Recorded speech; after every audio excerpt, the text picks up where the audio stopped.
this congressional hearing, you will be removed pursuant to D.C. Code 221307. Under the code, we can ban you from attending future hearings for 1 year. Today, we are gathered to address an issue that has been weighing heavily on the hearts and minds of many, one that affects a significant portion of our aging population, anti-Semitism. This hearing is especially timely as we reflect on Passover and the time of renewal for the Jewish community and prepare to recognize Jewish American Heritage Month in May. The recent surge in anti-Semitic incidents, including harassment, violence, and vandalism, has become an alarming trend, especially impacting elderly Jewish Americans, including Holocaust survivors. These individuals, many of whom have already endured the horrors of persecution, are now facing renewed threats that re-traumatize and destabilize their lives. Anti-Semitism is not a distant historical issue. It is an ongoing reality that continues to rise in our society. I remember when my daughters were teenagers, we took them to Auschwitz and Birkenau.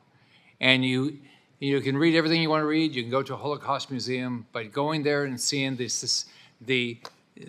systemic way they just completely murdered Jews is just hard to believe that anybody could have a lack of humanity.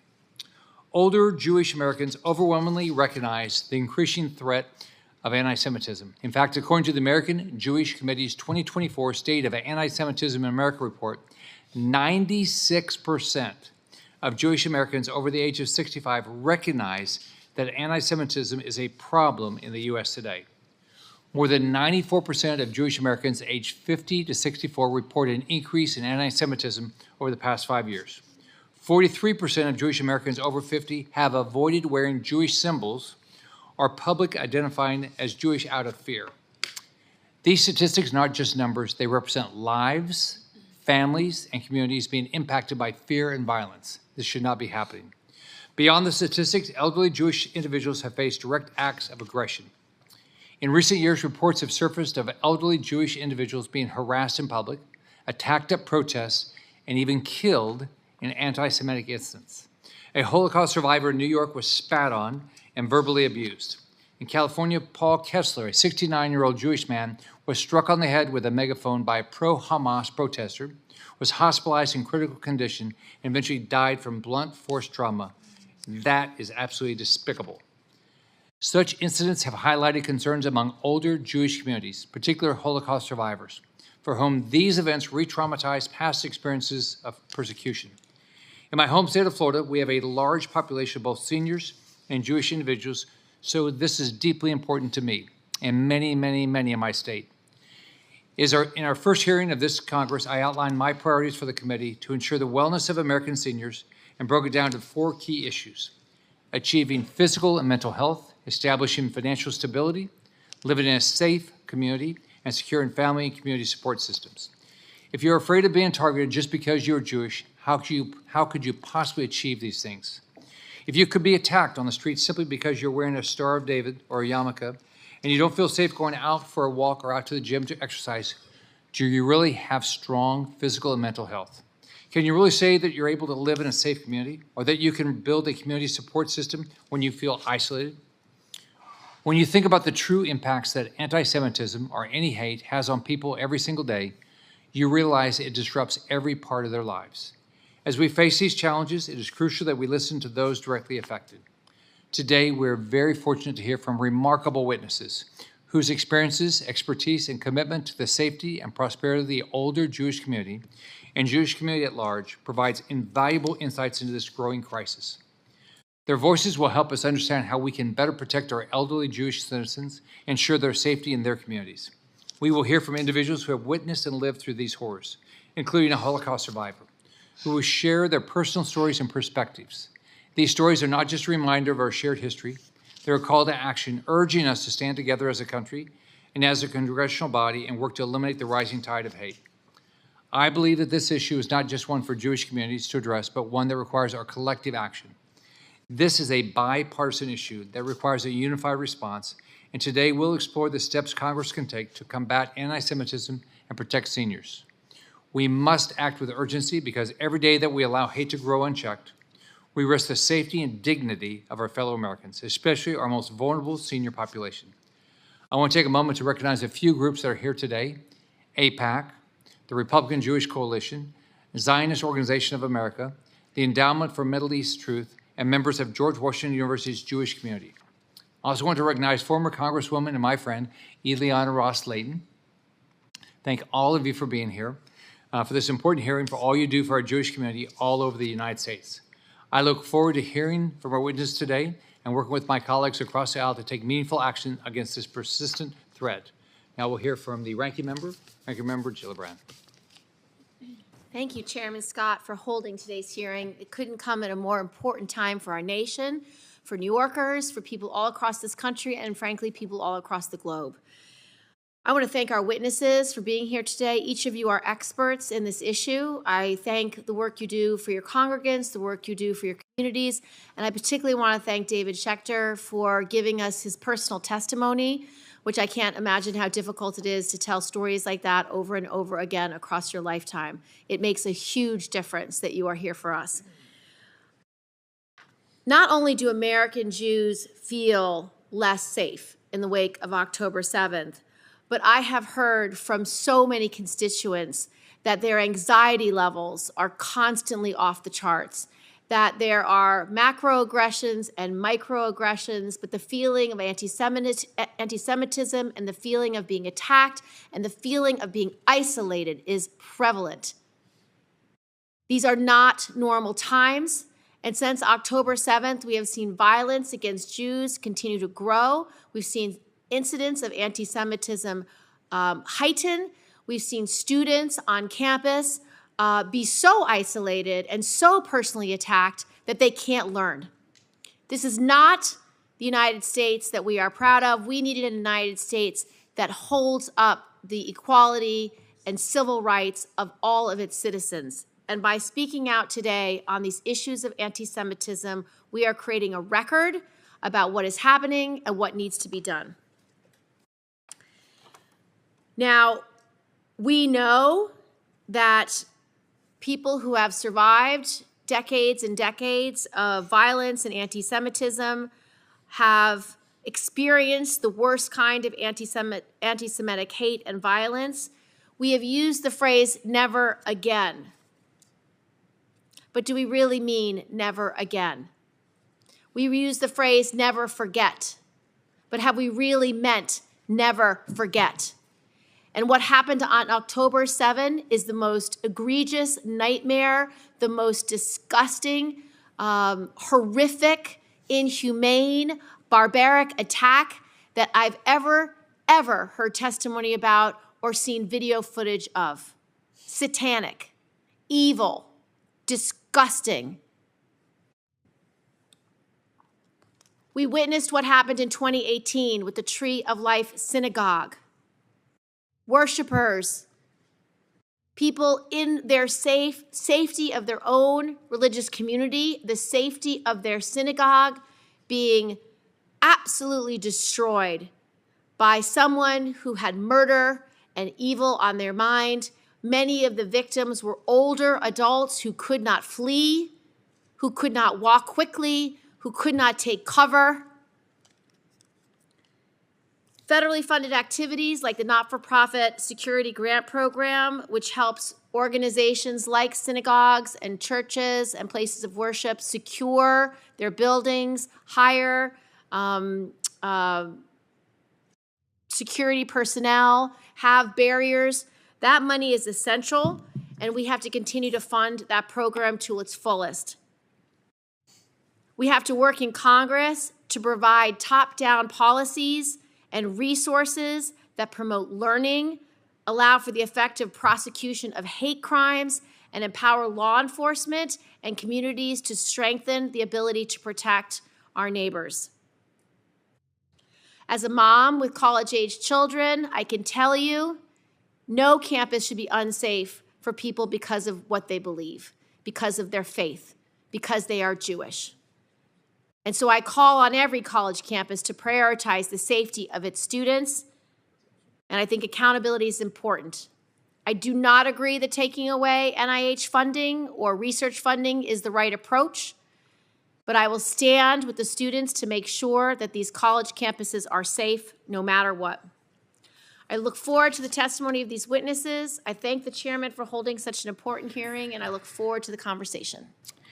Thank you, Ranking Member Gillibrand. I'd like to welcome our witnesses today, all of whom bring important perspectives on the challenges facing the elderly Jewish population in light of the rise in anti-Semitism. We are honored to be joined by Miami-Dade County Sheriff Rosie Cordero-Stutz, who has been a powerful force and an important voice in the fight against anti-Semitism in South Florida. As two of her constituents are serving as witnesses before the committee today, I'd like to recognize Sheriff Rosie to introduce her fellow Floridians from Miami-Dade County, Mr. Dave Schaecter and Rabbi Mark Rosenberg. Sheriff. Thank you. Good afternoon, Chairman Rick Scott, Ranking Member Kirsten Gillibrand, and members of the Senate Special Committee on Aging. Thank you for inviting me to introduce Mr. David Schaecter, who is a Holocaust survivor and president of the Holocaust Survivors Foundation USA and founder of the Holocaust Memorial on Miami Beach. David has devoted countless hours to educating students nationwide and advocating on behalf of the Jewish community about the horrors of the Holocaust and the anti-Semitism wave worldwide. We will not allow your story and the 6 million innocent lives lost to be forgotten, ever. I would like to thank David's wife, Sydney, for traveling with him to be here today. It is a true honor to introduce you to you. David Schaecter, you may begin your testimony.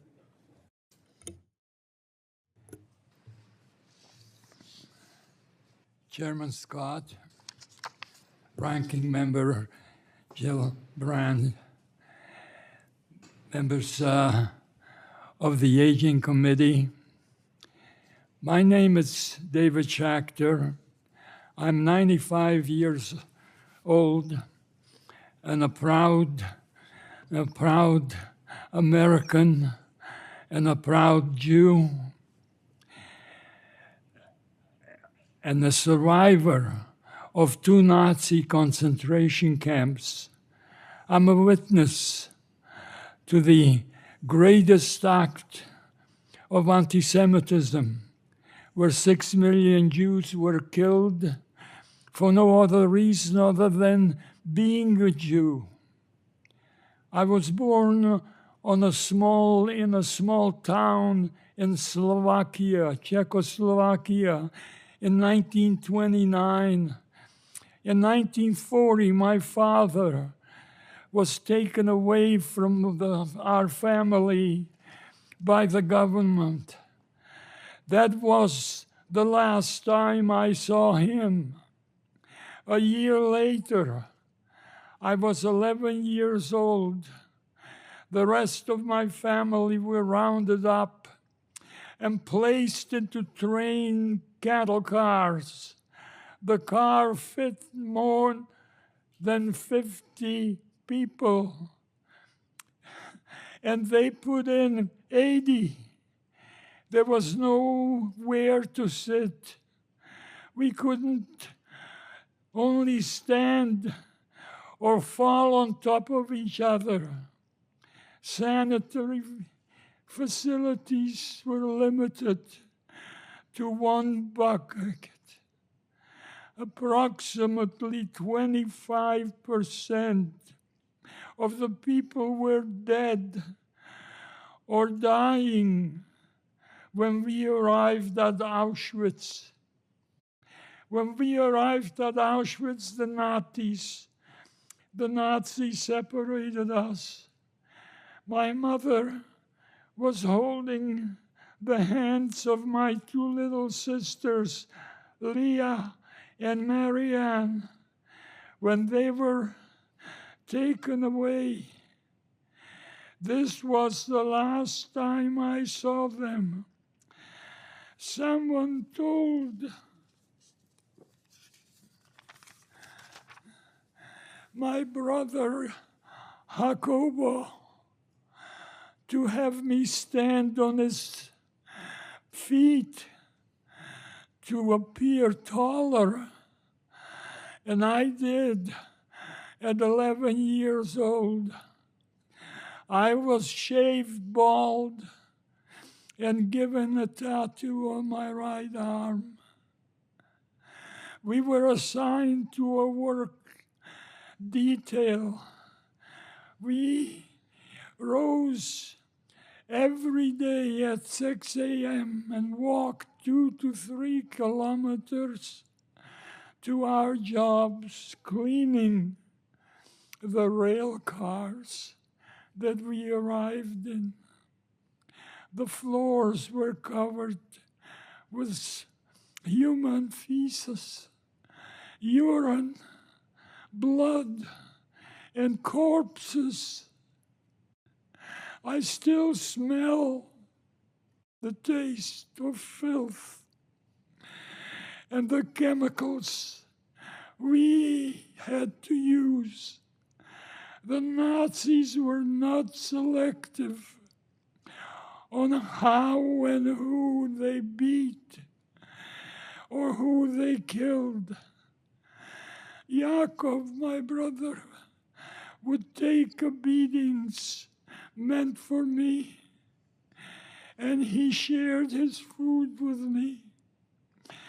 And he did small things to help me survive. For example, the grease canister for the axle of the trains were as big as me. Yaakov tried to get smaller canisters of grease for me to carry. Yaakov and I were in Auschwitz for more than 2 years before being transported to Buchenwald in Germany, Nazi Germany, in 1943. I was about 13 years. By this point, the war was not going well for the Nazis. I remember the air I was breathing was horrendous. It was the smell of burning flesh and smoke. We knew what the Nazis were doing. They also poisoned the water pipelines. We knew to boil the water pipelines to keep from getting sick. One day I saw Jacob, my brother, drinking the water without boiling it. I didn't want to live anymore, he said. The next day he was sick and dysentery, frail and weak.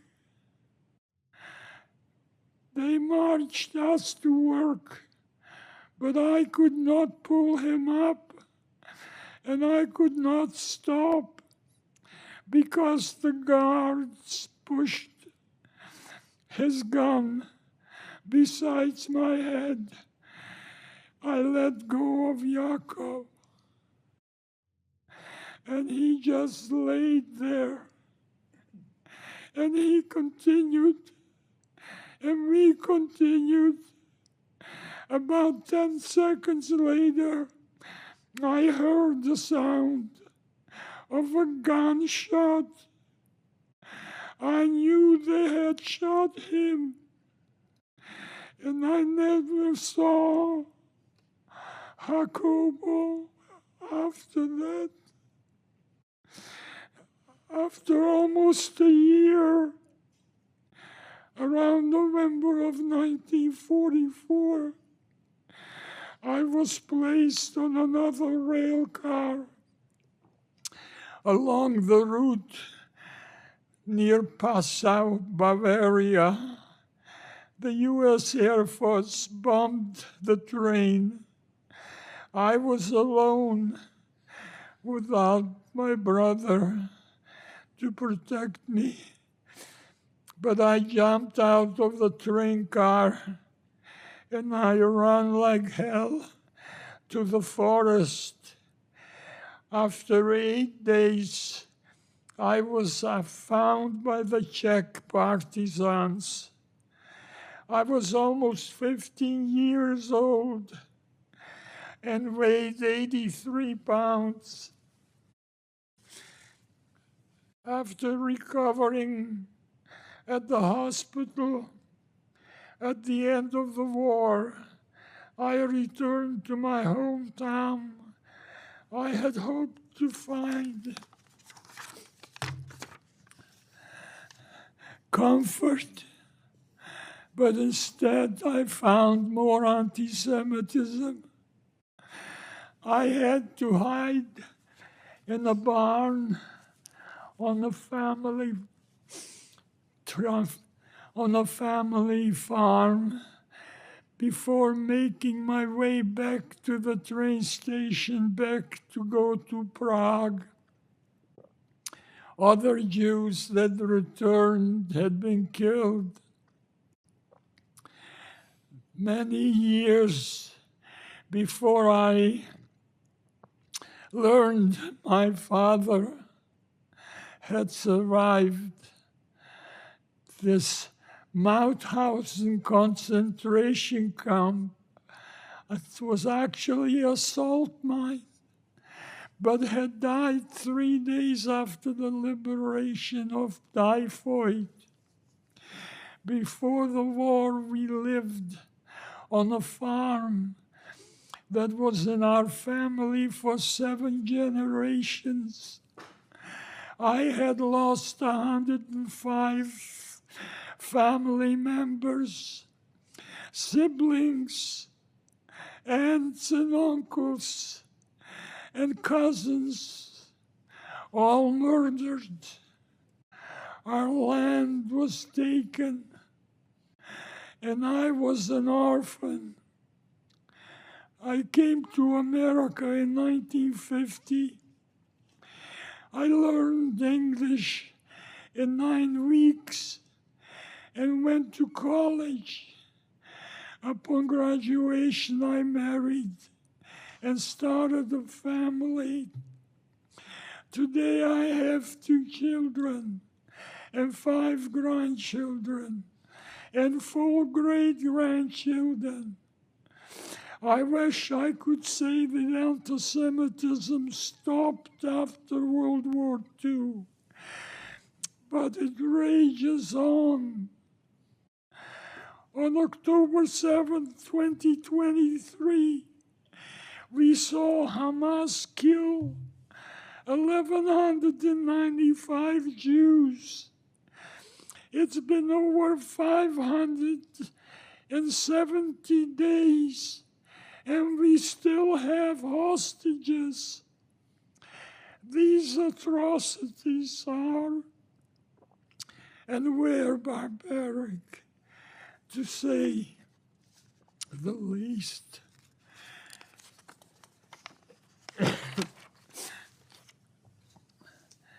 Were traumatizing to survivors. Barely scratches the surface.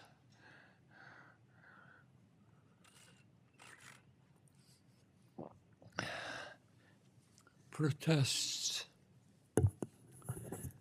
on college campuses that intimidate and threatens Jewish students are not being and cannot be ignored. I remember vividly when Slovakian classmate taunted Jewish kids like me, and what's happening today looks like and feels like the same. The most recently in Pennsylvania, governor's residence were burned by arsonists during Passover. I spent my days going to school, talking about my experience, teaching children about dangerous anti-Semitism. 18 states in the United States, including Florida and New York, have law requiring Holocaust survivors. Shows widespread ignorance about the Holocaust, especially among U.S.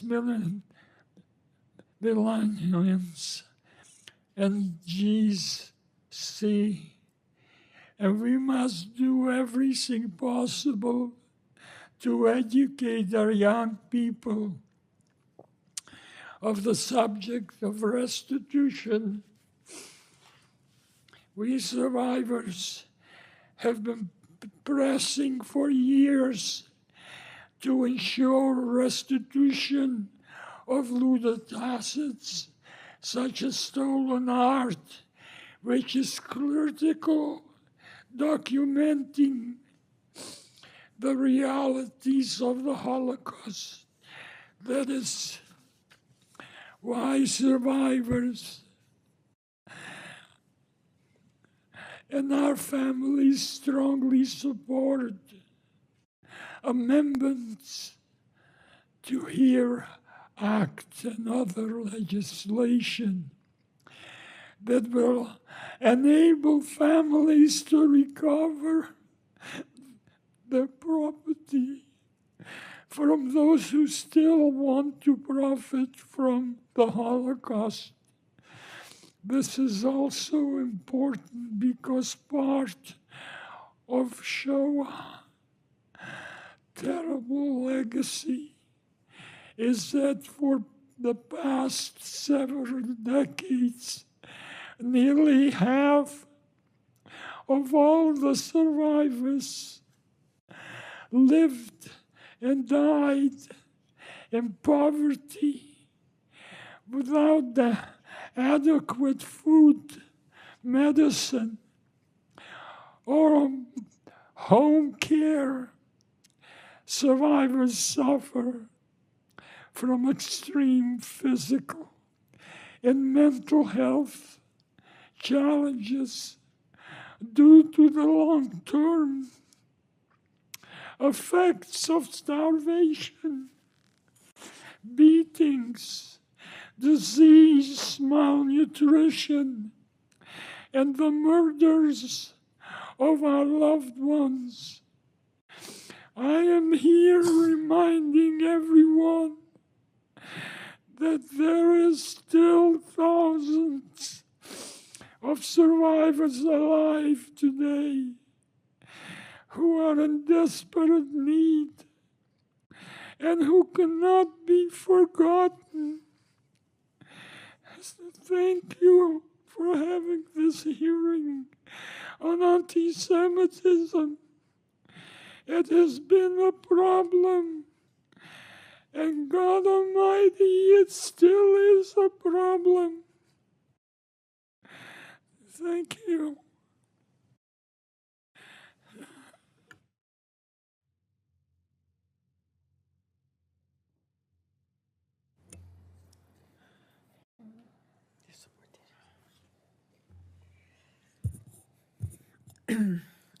Now, I'd like to welcome my dear friend and fellow Floridian, Rabbi Mark Rosenberg, who is my senior advisor as well as a senior chief chaplain of the Miami-Dade Sheriff's Office. He is also chief chaplain of the Florida Highway Patrol and the Florida Department of Law Enforcement. Rabbi Rosenberg has dedicated his life to serving the Jewish community, especially in times of crisis. Particularly, Rabbi Rosenberg was a passionate voice of hope and comfort during the Surfside Tower collapse back in 2021, where 91 lives were tragically lost.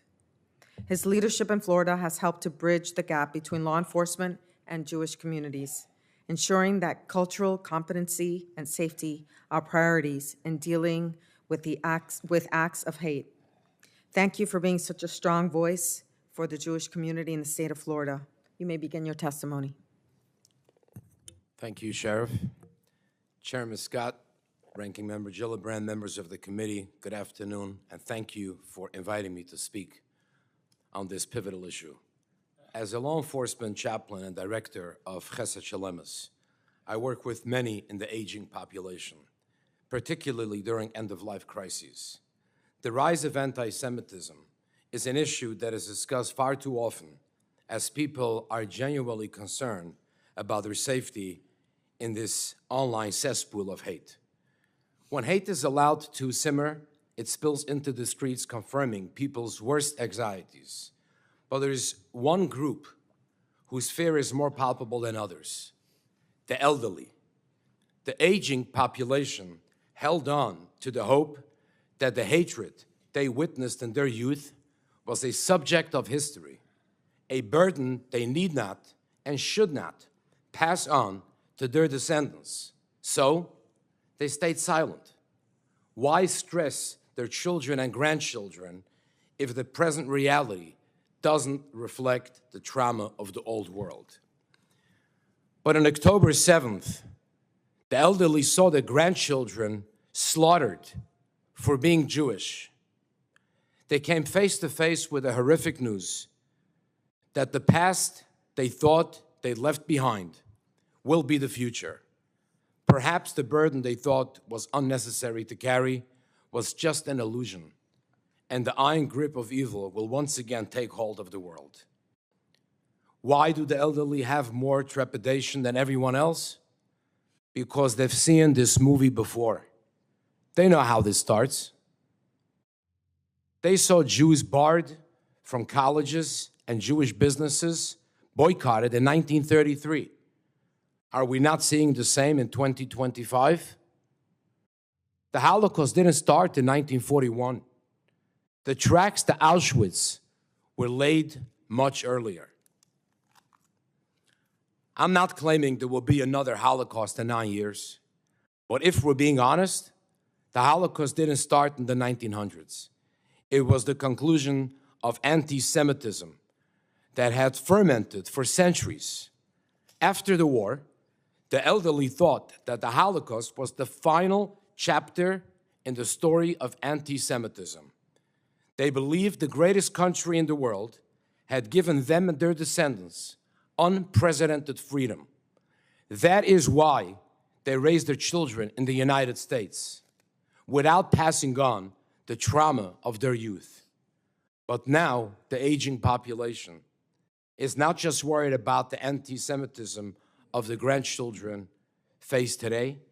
They fear that the country that gave them freedom of religion could be overtaken by a sinister agenda.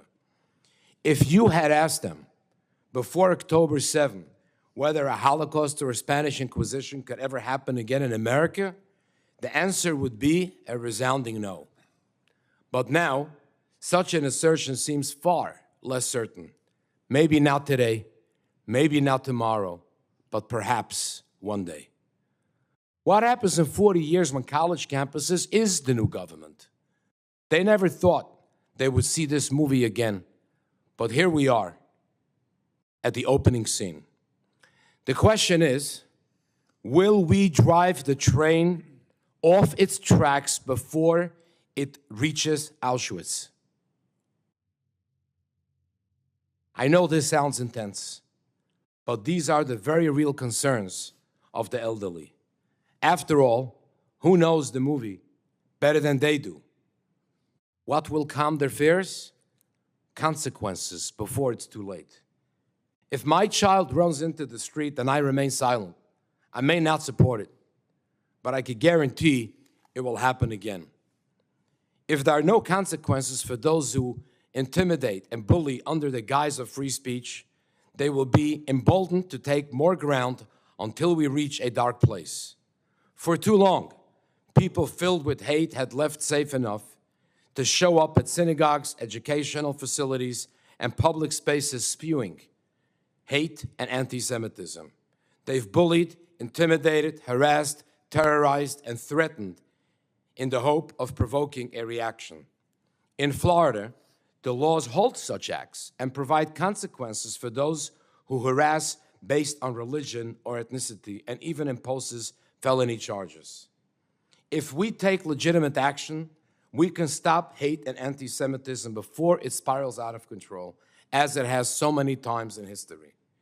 Winston Churchill famously stated, "The farther backward you can look, the farther forward you are likely to see." Now, evil will always have a home in the human psyche. The question is not whether we can eliminate it, but what those in power will do to stop the spread. We can show our aging population that trauma will not be their grandchildren's burden. We can show them that America is not just the land of the free, but also the land of the consequences. So in conclusion, we must accept that never again is now. We must accept that silence enables those who hate. We must accept that the aging community is reliving the trauma that should have never happened, let alone forgotten. We must accept that Holocaust deniers exist, and we cannot deny their existence. We must accept that the atrocities of October 7th, murder, rape, burning of families and babies actually happened, and we cannot allow these crimes to be suppressed. We must accept that 250 hostages were taken, including Holocaust survivors, and many are still waiting for the grandchildren to be returned from the Hamas terrorists. And we must guarantee the elderly that the world they are leaving their children is better than the one they found. Thank you, and I look forward to answering your questions. Thank each of you. First off, Sheriff, thank you for the introductions. Mr. Schaecter, thank you for your powerful testimony. Rabbi Rosenberg, thank you for your testimony. Next, we're pleased to welcome former Congressman Mr. Ted Deutch from the great state of Florida, the CEO of the American Jewish Committee. Mr. Deutch brings invaluable experience in advocating for Jewish communities, including his work here in Congress, where he was instrumental in pushing for legislation to combat anti-Semitism. Under his leadership, the AJC continues to be a leading voice for Jewish Americans in the fight against rising hate and discrimination. Thank you for being here, and I look forward to hearing your testimony. Chairman Scott, Ranking Member Gillibrand, members of the committee, I'm honored to be here alongside my distinguished fellow panelists, especially my dear friend David Schaecter. I want to thank you, first of all, for giving us the gift of David's testimony.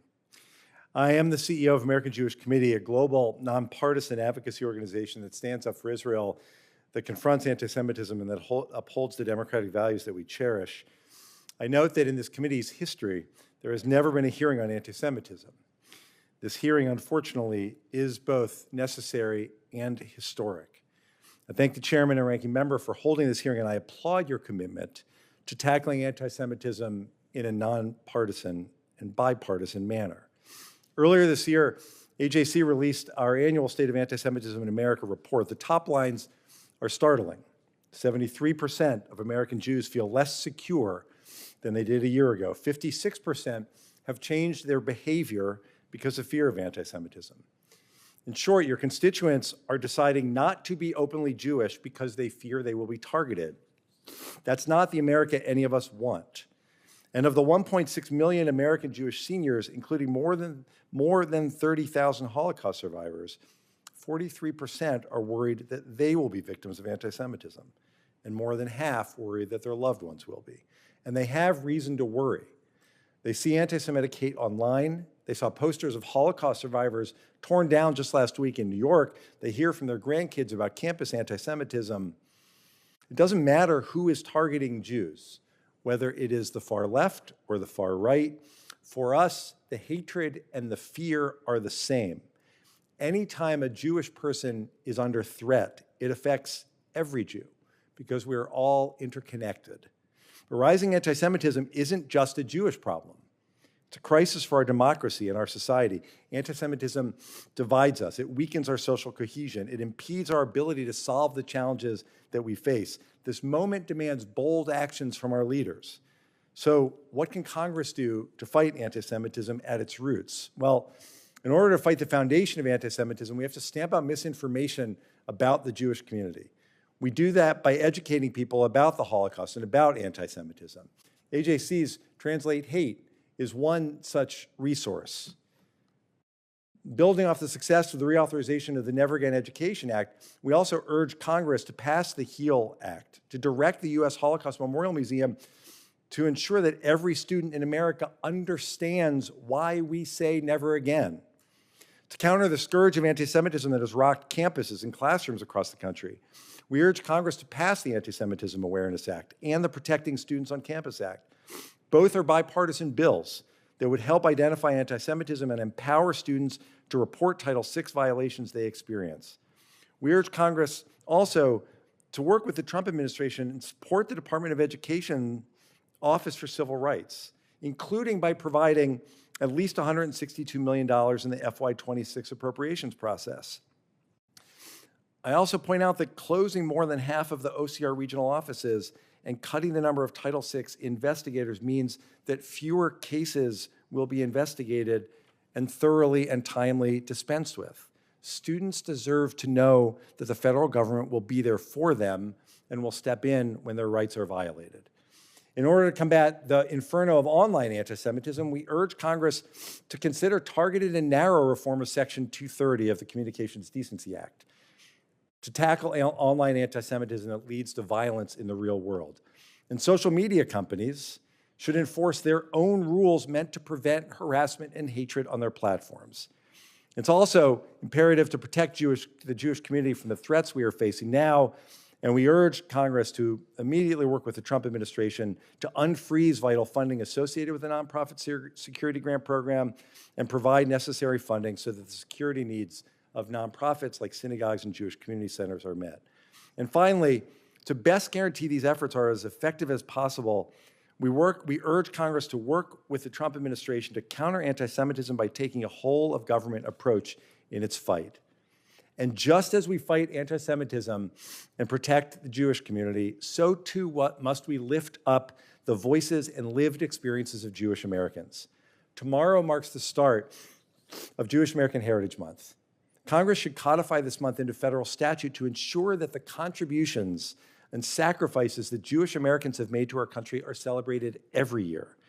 And I urge each of you and all of your Senate colleagues to recognize Jewish heritage, Jewish life, and Jewish contributions to American society during the month of May. Meet directly with Jewish constituents, hear their stories and their experiences. Understand that our contributions to America, our lives in America, contribute to the richness of our diversity and the greatness of our nation. My father, the late Bernard Deutch, who earned a Purple Heart fighting the Nazis at the Battle of the Bulge, always taught us that we are Jews and we are Americans, and we couldn't be more proud to be both. Jewish seniors, those who have done so much for our nation, deserve to live out their remaining lives, celebrating their family and community, and observing their faith openly without worrying if their children or grandchildren will be victims of anti-Semitism. They deserve the freedom that is promised to them and every American. And AJC looks forward to working together with all of you towards safeguarding that foundational promise for our seniors whose contributions and whose sacrifices have built the America that we are all blessed to live in. Thank you again for having me.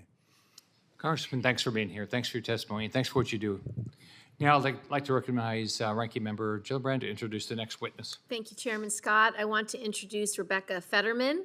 Ms. Federman serves as the Senior Director of the Intelligence Desk for the Community Security Initiative in New York. In this capacity, she manages the intelligence collection, monitoring, and investigations related to the safety and security of New York's Jewish community. Ms. Federman works closely with law enforcement partners in both state and federal agencies to provide critical intelligence on known threat actors and impending threats. You may begin. Thank you, Chairman Scott, Ranking Member Gillibrand, and members of the Special Committee on Aging for inviting me to speak with you today. My name is Rebecca Federman, and as Senator Gillibrand mentioned, I am privileged to serve as the Senior Director of the Intelligence for the Community Security Initiative of New York, or CSI. In 2019, in the wake of the deadliest attacks against American Jews, 15 Jews murdered in 14 months across Pittsburgh, Poway, Jersey City, and Muncie, many of whom were elderly individuals, the umbrella Jewish organizations in New York founded CSI as our way of actualizing Never Again. CSI is a comprehensive program designed to protect and enhance security for the 1.8 million Jews in New York and Southwest Connecticut. We help ensure Jews are never again murdered in our synagogues, schools, or grocery stores. I lead our intelligence desk, a team of 4 analysts whose main goal is to detect, investigate, and disrupt violent threats targeting the Jewish community. The investigations we undertake are politically and ideologically agnostic. We've thwarted violent neo-Nazis, ISIS-inspired individuals, and other variants of anti-Semites with weapons. We spend our days knee-deep in the sewers of the internet, scouring it for threats. It is important to note that our focus is not on the albeit vile, but nevertheless First Amendment protected anti-Semitic speech, but rather on credible threats that meet a higher threshold, including an explicit expression of violent intent, such as "I'm going to shoot up a synagogue," an indication of possessing weapons with intent to use them, or an expressed allegiance to a US-designated terrorist organization. In 2024 alone, we elevated a total of 221 life-threatening instances to law enforcement and partner organizations at home and abroad. This is undeniably a profoundly disturbing number.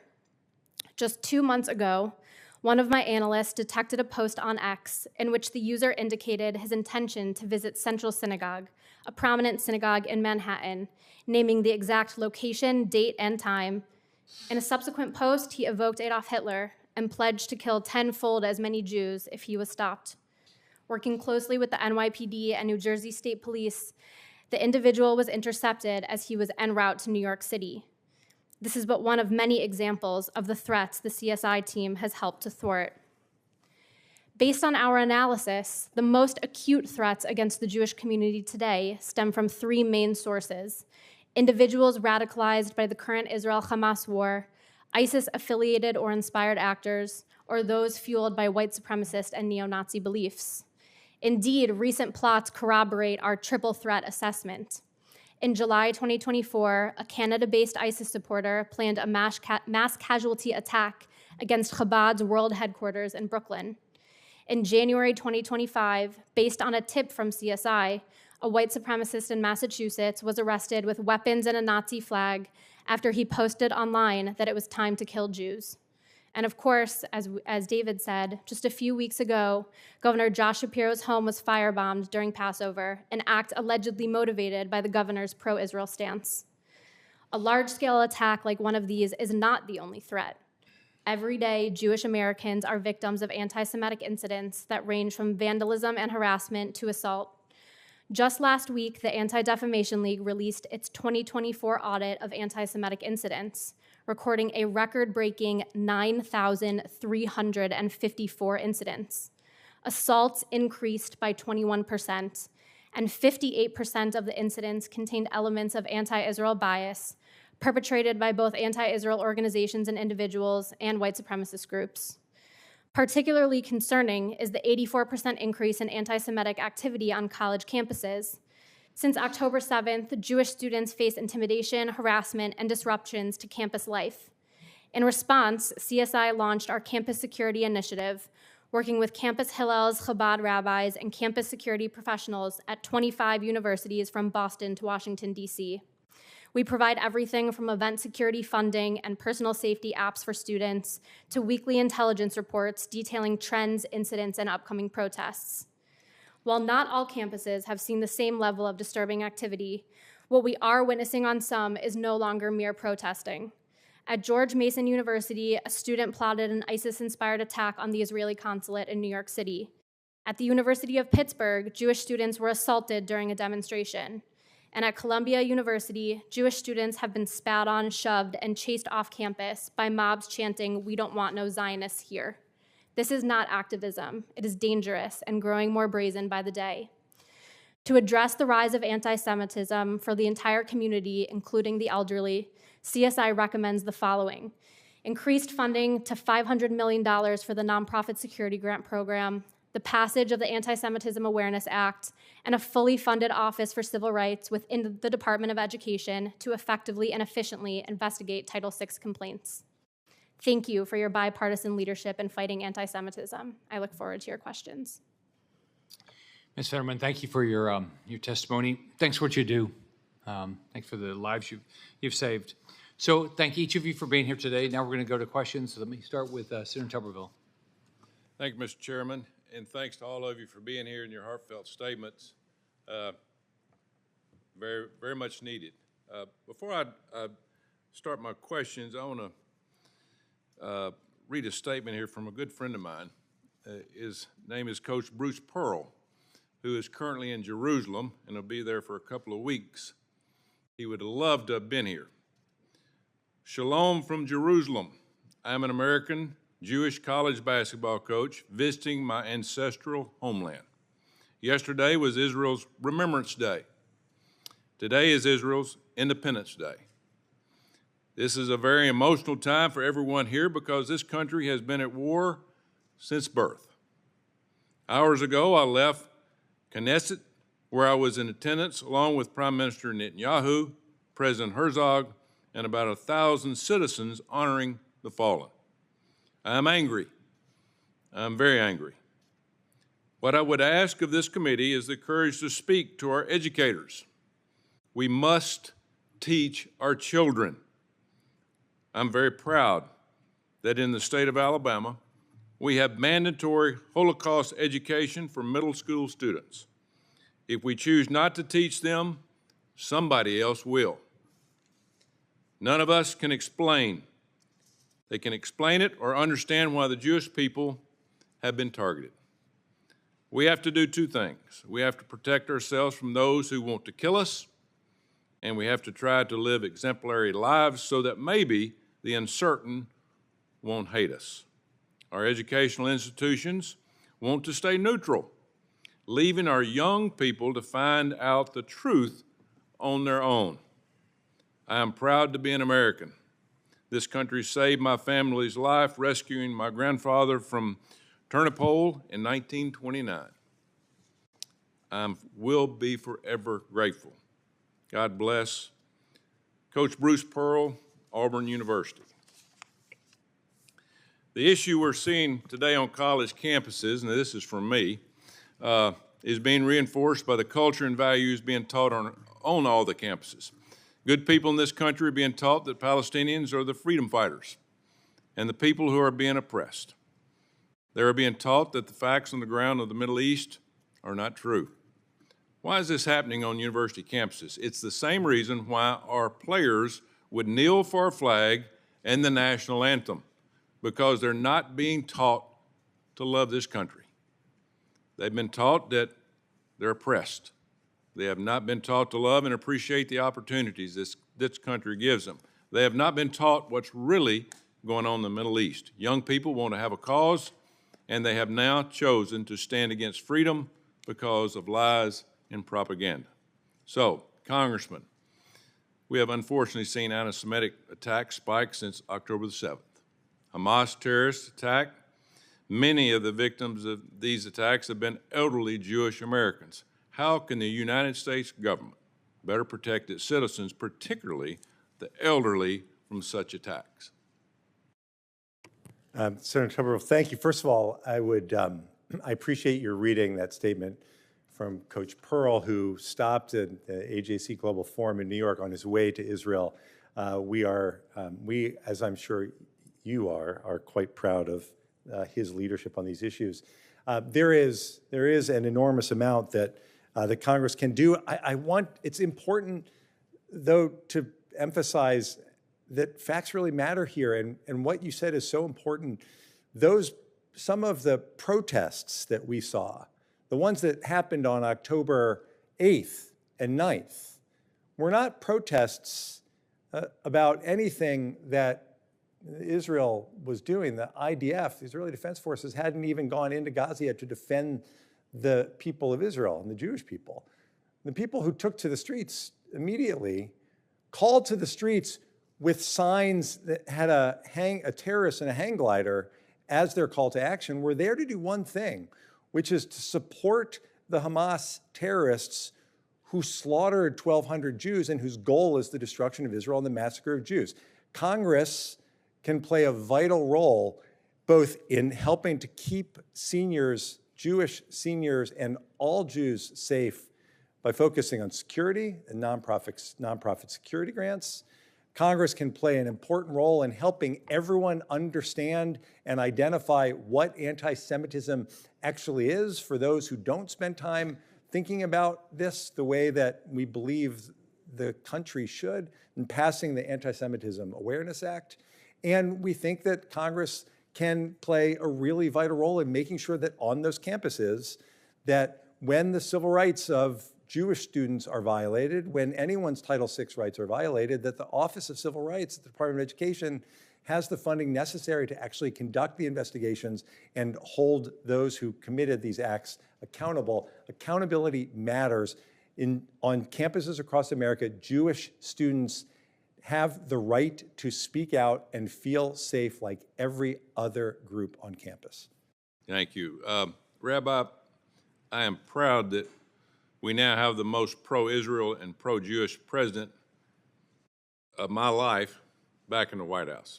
President Trump has made it clear, if universities continue allowing anti-Semitic propaganda on their campuses, they will lose their federal funding. Outside of this, what steps do universities and school administrators need to take to put an end to all this? Well, firstly, they need to follow the law, and I hope that if the law is on their side, why don't we see college campuses go rob 14 stores every day? Why don't we see iPhones, Android phones go missing every day? Why? Why don't the 7-Elevens around the colleges don't have a problem with people coming into the stores? Because there is law and order. And I strongly believe that if what my friend Ted over here said, that if we do that, we're not going to have an issue. If people are taught to love like young children, they need to know what's right and what's wrong. And right now, it's right. It's a movement. It's a cause. And I've been to college campuses myself. And, you know, for 40-plus years, I grew up in upstate New York. I never experienced anything whatsoever. We all got along. Now, at this time of my life, I have to walk into college campus and feel weird that I'm wearing a yarmulke. I don't feel that I'm going to be robbed. I feel that I'm going to be identified because I'm a Jew. Thank you. My time is up, but I appreciate y'all coming and speaking the truth. And as my buddy and fellow coach Bruce Pearl would say, I think one of the biggest answers to this question is education. We need to educate people the right way. Thank you, and God bless you. Thank you. Ranking Member Gillibrand. Thank you. Ms. Federman, in 2024, New York led the nation reported anti-Semitic incidents with over 1,400 reported. These incidents are not isolated. They reflect a broader, deeply troubling trend of rising anti-Semitism in the nation. The not-for-profit security grant program, which has been instrumental in helping at-risk communities, particularly Jewish institutions, helps to bolster the safety and security of these institutions. Congress recognized the importance of this program by increasing funding to $305 million in the fiscal year 25 Senate Appropriations Bill, and they approved an additional $400 million in funding through the fiscal year 24 National Security Supplemental. Even with this increased funding, the not-for-profit security grant program is oversubscribed and less than half the applicants receive the funding they need. Ms. Federman, can you please speak about the importance of this program and why you recommend appropriating at least $500 million for it? Yes, thank you so much for the question. Jewish community institutions are often the sources of Jewish life in a community, including synagogues, schools, and community centers. And they are increasingly targets of harassment, vandalism, violent threats, whether it's bomb threats, whether it's swastika graffiti, or something more nefarious. In 2023, despite the $274.5 million that were funded in appropriations, only 43%, less than half of grant applications were funded. And this leaves a significant number of at-risk institutions without access to critical security enhancements.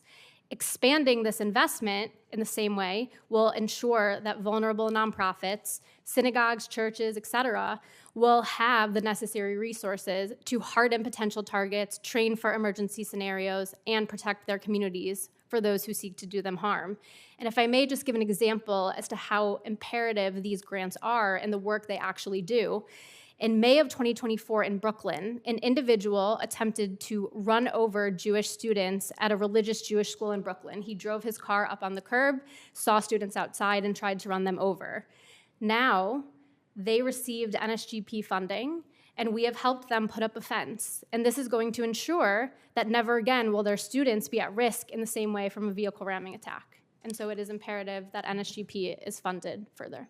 Thank you. You also mentioned in your opening remarks CSI's Campus Security Initiative, where you work with Hillel and Chabad to ensure their security. Throughout this work, what have you learned about the Jewish community on campus's need to help mitigate the effects of anti-Semitism on campuses? Have there been any policy decisions made by campus administrations to help address these incidents? Yes, so on a tactical level, campuses have asked us for extended funding for events, security guards in place, particularly for events about Israel featuring Israeli soldiers, individuals that tend to be targeted, or large-scale holidays, right? A Passover Seder, Rosh Hashanah services. And we've also actually provided, and this came directly as an ask from the rabbis, from their students because they felt unsafe, we provided students with escorts to and from their dorms on Passover of last year because they were so concerned that they would be assaulted, harassed on their ways to and from. But in a general sense, students just want the ability for normal campus life. They want to be able to attend classes, whether about the Middle East or on otherwise innocuous subjects, and not feel that they can't speak their mind, they can't be Israeli in school. They want to be able to walk through campus without being subjected to vitriol, and they want to be able to go to their Hillels and Chabad houses and feel safe and secure there. In terms of policy decisions that campus administrators can make, we've actually seen a success at NYU. They have, since the spring of 2024, when all of the encampments were popping up, they changed their code of conduct to include the term Zionist as a dog whistle. We know that very frequently someone will use it instead of saying Jew to sort of allege they're not anti-Semitic, but NYU has explicitly changed their code of conduct, and it says if you are going to use coded language, if you're going to call for the death of Zionists, if you're going to exclude Zionists from a campus event or a place on campus, that then violates their code of conduct, and they're able to. And I would argue all of those are incidents of anti-Semitism. Correct. Congressman Deutch, can you talk a little bit about the Anti-Semitism Awareness Act and how this act could enhance the federal government's ability to enforce Title VI of the Civil Rights Act, particularly in educational settings, and why it's imperative that the Senate has to pass this legislation and provide clear, actionable definition of anti-Semitism to the federal government. And also, and I know I'm out of time, but can you just talk a little bit about why we should be supporting more Holocaust education programs in the United States? Since a lot of our students, 12% of U.S. millennials and Gen Z have never heard or don't think they've ever heard the word Holocaust before. Sure. Just really quickly on your second point, Senator Gillibrand, I mean, the answer is here with us. The reason that kids need to learn about the Holocaust is because as fewer and fewer survivors are able to share their stories directly, we have to help provide that education. Every student in America should hear what David Schaecter shared with us today. The impact that has to change the way they view the world and understand what can happen when anti-Semitism, when hate goes unchecked. That's why that's so critically important. As far as the Anti-Semitism Awareness Act, it's critical to have a standardized definition of anti-Semitism. And the IRA definition is an educational tool. And it's meant to inform policymakers and police and prosecutors, judges to understand what anti-Semitism can look like. It's not a speech code. I want to disabuse people of that idea, something that we've heard a lot about over the past couple days. It's not a speech code at all. It's meant to help people identify what speech that is anti-Semitic looks like so that policymakers have the ability to decide how to combat it. Because the question isn't whether or not anti-Semitic language is acceptable. It's not whether it's protected speech. It's whether it's something that we should simply allow to continue, that can lead to the kinds of instances that all of us here have been talking about on this panel. It's a really important tool in that fight, and it's a tool that that policymakers should have, and that they will when Congress passes the Anti-Semitism Awareness Act. Thank you. Thank you. Thank you, Ranking Member. Let's start with Mr. Schaecter. As a Holocaust survivor, you've experienced firsthand the horrors of anti-Semitism. How has the current rise in anti-Semitism in the U.S. impacted you personally, and what do you see as the greatest threat to elderly Jewish Americans today? Well, I don't know how to describe age. And these elderly, I don't think they possess the same stamina that I have at being 97 almost. But I don't want to be measuring what makes a guy understand when he is trying to escape, he's trying to avoid, and he's trying to not be the guy who gets it all, and who's the victim. And I for one, I speak to youngsters, I speak to children.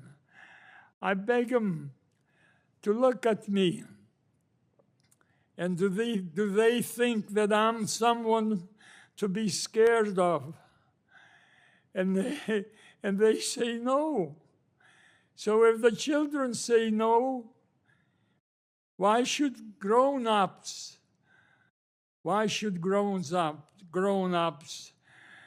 go ahead and have the right to demean and the right to attack the helpless and the ones who are the mostly the nicest of all time people? Thank you. Rabbi Rosenberg, you've worked extensively with law enforcement in Florida to bridge the gap between Jewish communities and those who protect our streets. You've also been deeply involved in cultural competency training with law enforcement. How well equipped are law enforcement agencies to recognize and respond to anti-Semitic incidents, particularly those affecting the elderly Jewish population? So that depends on which area. In areas such as South Florida, like Dade County, I would say that the law enforcement is, again, like you said, Senator, we do a lot of education to educate them. We could do a lot more. Many times across the state, in different states, I find it to be that if they would know more, they would be able to do a much better job. And we simply, again, comes back to what you were saying, that everything else we need to educate. The last time we did the 47-minute Hamas raw footage video, we did it through the state, and some people wanted to see it, some people were not that interested in seeing it. The ones who saw it said, now we understand. Ms. Federman, what are some challenges that organizations like yours have, what you face when tracking threats to the community through the deep, dark web? I would say that our biggest challenge is the volume of threats that we come across on a regular basis. We are reviewing thousands of alerts that we get with our tools that could indicate a life-threatening instance, and we have to consider every single one as a potential threat. And it's not just the deep and dark web, it's also the surface web, X, Facebook, Instagram, et cetera. The threats are incredibly pervasive, and the biggest impediment is having the ability to go through all of them. Do the social media sites, are they helpful? Not directly. For our purposes, right? We're looking for the threats. We're not inherently engaging with them to remove anti-Semitic content. We're focused on, as I mentioned, that very specific high threshold of I'm going to go commit violence rather than general anti-Semitic speech. Do you have does your law enforcement have the tools to be able to stop it? Yes. We are very, very fortunate to work very closely, both the local level, at the precinct level, with the NYPD intelligence teams, with the New York State Police, and with our FBI partners, and they have been incredibly responsive in working to mitigate threats and in working with us, because they know that if we are elevating something to them, it could be imminent. It's hard to believe. It's just, you know, it's when you, it's just hard to believe people do it, right? It just doesn't, it doesn't make sense. None of this makes any sense, right? So, Right. Senator Kim. Yeah, thank you, Chairman. Mr. Schaecter, I wanted to just start with just saying thank you to you for just such an extraordinarily powerful testimony. Just grateful for you. I wish I was able to bring my 2 boys to be able to come and meet you and hear from you about your story, and I'll be making sure that they see your testimony. You know, when I was in college, I did extensive Holocaust studies there. I actually wrote my undergraduate thesis about the Holocaust.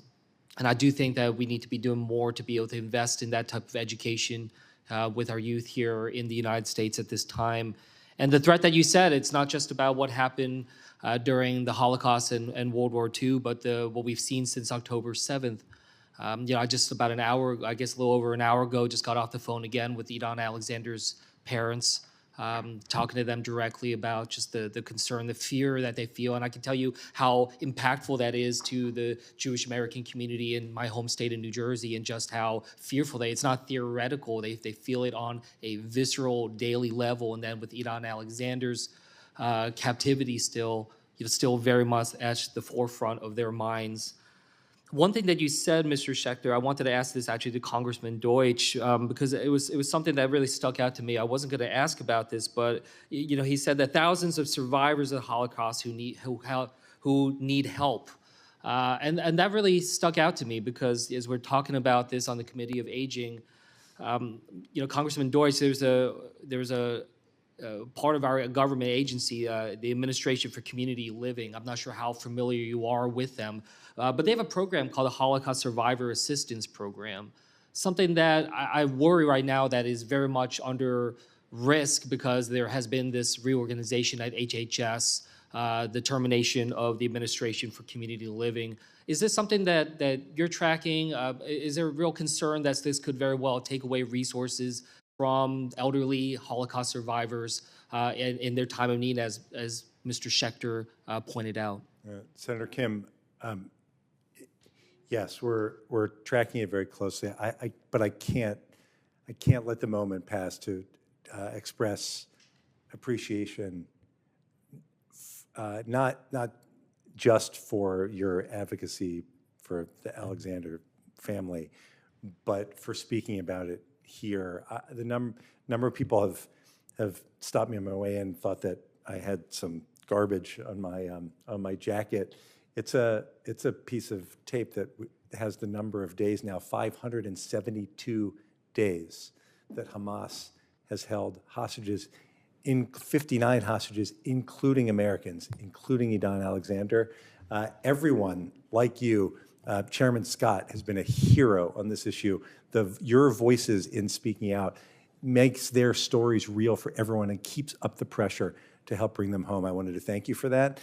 And yes, David's right. The Holocaust Survivor Assistance Program is a critically important program. And are we tracking? Yes. And all of our advocacy around this issue is very straightforward. This is a program that takes care of those whose needs are great and whose histories demand that we be there for them so that we can help them live out their lives in dignity. And any changes that would result in cutting back on funding, any changes that would impede the ability to ensure that mission that I think we all have in caring for seniors and for survivors in particular, is something that we should all work to prevent. And so I very much appreciate you raising this. It's a vitally important issue, and we have to stand together. I wanted to make sure it didn't just fall by the wayside. And Mr. Chairman, I hope we can follow up on this, because I think it's really at the intersection between elderly in this country, anti-Semitism, Holocaust, supporting Holocaust survivors. Congressman, you know, it was already talked about the nonprofit security grant program. I'm on the Homeland Security Committee. I'm doing everything I can to be able to protect that as there's conversations about abolishing FEMA. I worry about the future of this. Yes, we want to preserve it. We want to increase the funds. But one thing I also hear is that, you know, from the synagogues, the temples that I talk to, you know, it's not just one-off security that they need. This is not just something where, you know, they can have a capital project, increase security 1 year. You know, this is the top budget item for every single synagogue every single year, right? So like how do we try to think about this in terms of persistent support? You know, not just like a one-off grant that it's important that they get that, but for them to get a nonprofit security grant project, you know, once out of every X number of years, it's not enough, right? Like I just feel like there's something we need to do to be able to help with that persistent cause. Well, there's a lot that we need to do. I would just say that what my fellow panelist here spoke so clearly to is how urgent the needs are. And the chairman was exactly right. Senator Kim, for those of us, all of us on this panel, for people who care about these issues and focus on them like the chairman and like you do, we know, Senator Alston-Brooks, we know that the challenges are enormous. But when you take a step back, as the chairman said, it's not normal that every Jewish institution in America, every single one, worries about the physical safety of the people who come through their doors, kids, seniors, people coming to synagogue to pray. That isn't normal. So yes, we have to focus on funding, but it's ultimately the reason why this whole hearing is so important, why the fight against anti-Semitism needs to be waged by everyone across government and speak again, up. Everybody's got to speak up. Everyone has to speak up. Everybody. Chairman Scott, when there can be zero tolerance for anti-Semitism. When you hear something from, in your case, from a constituent, when we hear something from a neighbor, when we know something is said that isn't wrong, that isn't right, that it's based in anti-Semitic tropes, that it's meant to stir up anti-Semitism, we all have an obligation to call it out just as we would against any other kind of hatred, because anti-Semitism never stops with the Jews, not in America, not in any country throughout history. Yeah. It's just the beginning. It's an attack against other people. It's just pure hatred. And it builds within people the trauma that they carry as well, but just, you know, it gets so pervasive. I mean, especially for the parents I talked to in New Jersey, you just fear every single day about their kids and their well-being, and it just continues the cycle. And they're trying to force these Jewish day schools to be shut down. They're trying to scare people that they shouldn't send their kids there, and so to try to kill Jewish religion. Yeah. I mean, it's just ongoing. Well, Mr. thank you, Schaecter, Chairman. did you want to say something real quick? Yes, I am almost embarrassed to make this question or answer it. Not every survivor is a college graduate. I'm a college graduate. I have benefited in this country because the opportunity, they didn't ask me what synagogue or what church I belonged to. They accepted me because I was told to take a test and take another test. And sure enough, I was accepted. And sure enough, I graduated. And sure enough, I did that when this thing called the high-tech world became here in America like no other place on earth. And I was in that place called America. And I was given a job because my graduation was in the field of high tech. And high tech was the world. And I was there, and God Almighty was so lucky. Thank you. Senator Kim, did you have anything else? No, thank you, Chairman. I appreciate it. Thank you for pulling this hearing together. Mr. Alston Brooks. Thank you so much, Mr. Chair, and thank you so much as well to all who have come today to testify at this hearing. I want to begin by underscoring what I'm sure all of my colleagues have already shared today, and that is that anti-Semitism is a real and rising threat, not only in my state, Maryland, but it's rising throughout our country.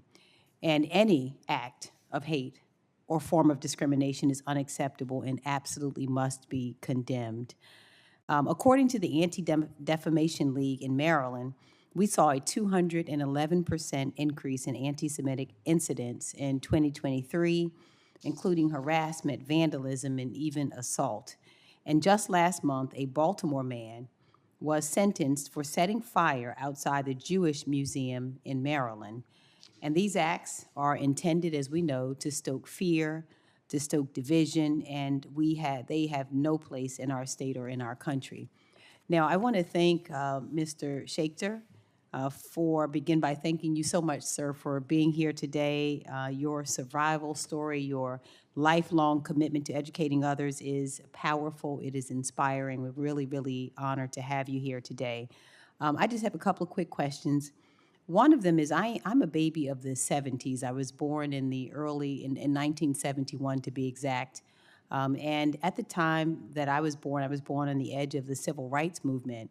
One of the things I can tell you happened routinely in my family as we sat at the kitchen table and had dinner each night was there was a very real discussion about the civil rights movement and the fact the African American community and the Jewish community were friends and allies, and that we would not have seen the successes that we did except for that allyship. And so I'd like to ask you, because I know that American Jews and Black civil rights leaders have long worked together in the struggle against discrimination in this country, how does finding shared values and building relationships across communities help to combat hate, and how does it make our larger community safer? Senator Alston Brooks, I'm happy to jump in. Sure, thank you. It's a really important question, and the importance of recognizing fundamentally that we're all in this together in America. It's the story of our nation, and what you describe and the history of the civil rights movement speaks powerfully to that realization. It's the reason that there were so many in the Jewish community who recognized the importance of standing up during the civil rights movement, understanding that discrimination against one group ultimately holds everyone down. Yep. As we fast forward to where we are today, it's very much consistent with the exchange that we had just a moment ago about how anti-Semitism, the world's oldest hate, which for thousands of years has plagued the Jewish community, when it rises up as it has, when there is so much misinformation, when there are so many threats, there too is the opportunity for the rest of the community to stand with the Jewish community, to push back against this hatred, to push back against these lies, and to help set the record straight for the very same reason that coming together during the civil rights movement, as you pointed out, was so critical. Coming together in the fight against anti-Semitism is so critically important at this moment. Thank you. Now, Mr. Congressman, the Administration for Community Living has invested nearly $5 million annually in a 5-year initiative with the Jewish Federations of North America to expand person-centered trauma-informed services for Holocaust survivors and other older adults with histories of trauma. And this program has supported 15,000 survivors and trained more than 10,000 professionals nationwide. Altogether, the Administration for Community Living ensures that older adults and people with disabilities can live in their communities with dignity, security, and the independence that they deserve.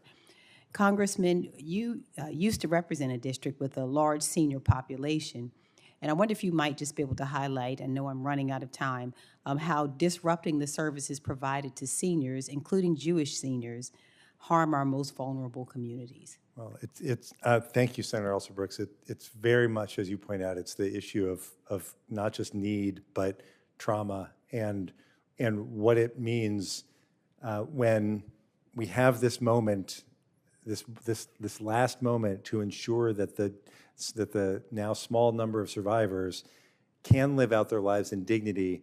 That means not having to revisit trauma. That means having the wherewithal to be able to celebrate their remaining years with their children and grandchildren and great-grandchildren.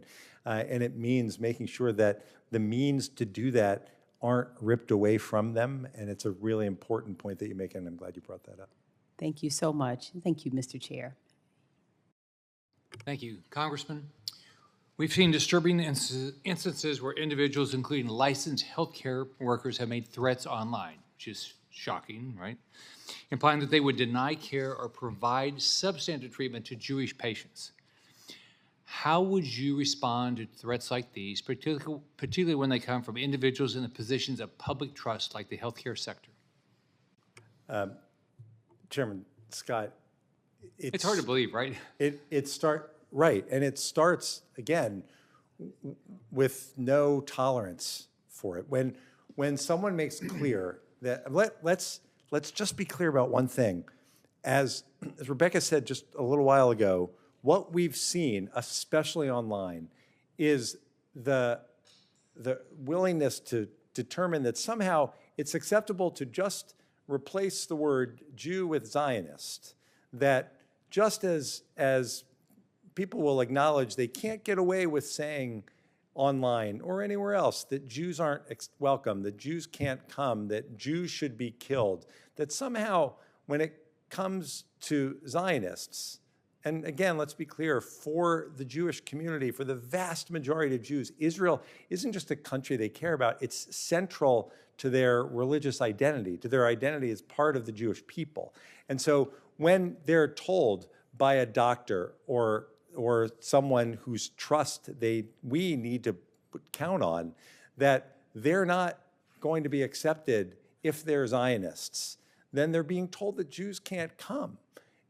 And it's one of the reasons why we at AJC, we work with the social media companies to make sure that they understand that when you simply take Israel and Zionism and you put it in the place of Jew in order to fulfill the desires of the anti-Semites who are doing it, that they have a role to play to make sure that doesn't happen. And that's exactly what we need to impress upon them. So if, let's say, in South Florida, a healthcare worker at a hospital, name whatever hospital down there, said, put out online, if it's a Jewish patient, I'm going to give them substandard care. What should everybody in the community do? By the way, as you know, not everyone goes to a hospital voluntarily, Senator Scott, and the idea that there may be professionals who have said that if a patient comes in, that their care will be different, will be lesser, or will be shunned aside altogether because they happen to be Jewish, then that can't be tolerated. It wouldn't be tolerated if someone made a comment like that about any other group, and I would think that the hospital, the practice, would take action to ensure that person can't carry out those anti-Semitic desires. So let's take Miami. How many people live in Miami? I'm going to turn to my Dade County friends. How many people live in Miami-Dade? Miami-Dade County has 2.9 million residents. 2.9 million people. That's not counting our tourism. If a hospital in Miami-Dade had a healthcare worker that said that they were going to give Jews a substandard care, and 10,000 people sent a letter to the CEO of the hospital, what do you think would happen? I would expect that I would certainly expect that if someone on the hospital staff made a statement like that was publicized and confirmed to be accurate, and people complained about it, that the hospital would want to take action on behalf of the entire hospital and all of the patients that it sees. Right. But that's an example of what everybody could do, whether you're Jewish or not. Yeah. All right. Thank you all. I want to thank everybody for all of our witnesses for being here today, sharing your powerful stories and expertise. The rising tide of anti-Semitism in this country is a dire threat to the safety and dignity of our elderly Jewish population and to all Americans. We have a moral obligation to protect those who are most vulnerable, especially those who have survived the unimaginable horrors of the Holocaust. Every action we take today can make a difference. Every law we pass, every policy we implement, every conversation we have brings us one step closer to ensuring that our elderly Jewish Americans, our parents, our grandparents, and Holocaust survivors can live in peace and security. I look forward to working with my colleagues to advance solutions that will make a real impact in combating anti-Semitism and protecting Jewish seniors. And I personally do not understand why anybody has an anti-Jewish statement. It floors me. We will keep the record open for additional questions and statements from senators until next Wednesday at 5 p.m. Thank you all for being here. This meeting's adjourned.